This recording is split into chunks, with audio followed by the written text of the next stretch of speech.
Bonjour à tous, on commence cette revue de presse dans l'Hexagone avec la Coupe de France. Hier soir, le Paris Saint-Germain a largement dominé Dijon 6-1 et s'est qualifié pour les demi-finales de la compétition. Une bonne nouvelle, mais pour autant Thomas Tuchel n'est jamais tranquille, titre l'équipe. En effet, le coach parisien a émis un doute sur la présence de Neymar pour le 8e de finale aller de la Ligue des Champions contre le Borussia Dortmund mardi prochain. Le Brésilien ne semble pas encore remis de sa blessure aux côtes et c'est toute la capitale qui retient son souffle.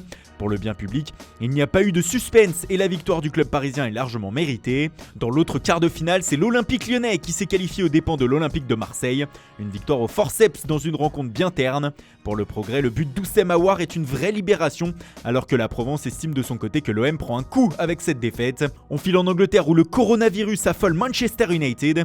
Selon l'information exclusive du Mirror, Odion Ighalo est mis en quarantaine par précaution.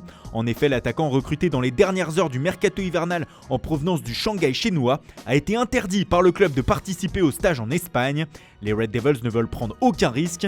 Une information qui fait également la une du Times qui explique que les joueurs d'Ole Gunnar Solskjaer ont même changé d'hôtel après avoir appris que le club chinois du Dalian Yifang avait séjourné dans le même établissement.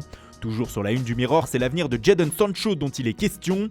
L'attaquant aurait fait son choix pour la saison prochaine et c'est à Manchester United qu'il veut jouer. On parle d'un transfert de 140 millions d'euros pour le joueur du Borussia Dortmund. Tic-tac, tic-tac, l'heure tourne pour le FC Barcelone. Ousmane Dembélé de retour en Catalogne après son opération, c'est un transfert au sommet qui se trame pour le remplacer, estime Mundo Deportivo. Et 3 noms se dégagent alors qu'Eric Abidal et Quique Setién doivent se rencontrer ce jeudi pour choisir l'heureux élu entre Angel de Retafe, Lucas Pérez d'Alaves et Lorraine du Betis. Pour le quotidien Sport, le Barça n'a plus que 72 heures pour boucler le transfert. En effet, les Blaugrana ont envoyé le certificat médical pour signifier la grave blessure d'Ousmane Dembélé et la Ligue espagnole a 72 heures pour donner le feu vert au Barça de recruter un attaquant. Du côté de Madrid, c'est Kylian Mbappé qui fait la une de As.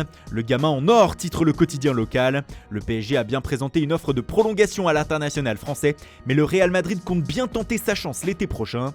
Si les merengues n'arrivent pas à leur fin, ce sera pour 2021 avec un contrat béton que ne pourra pas refuser ni le club français ni le joueur. En Italie avait lieu hier la demi-finale de la coupe entre l'Inter et le Napoli et c'est un véritable coup de maître réalisé par Gennaro Gattuso contre le leader de la Serie A. Battus 1-0, les Nerazzurri sont tombés dans le piège tendu par les Napolitains. Une victoire qui fait la une de Tuttosport, mais aussi du quotidien local Il Mattino qui rend hommage à l'ancien milieu de terrain et sa stratégie parfaite pour faire déjouer cette équipe du Milan qui s'est montrée muette face à la solidité défensive du club du Vésuve. Enfin pour la Gazzetta dello Sport, Conte est stoppé et Rinjo est une star grâce à ce succès.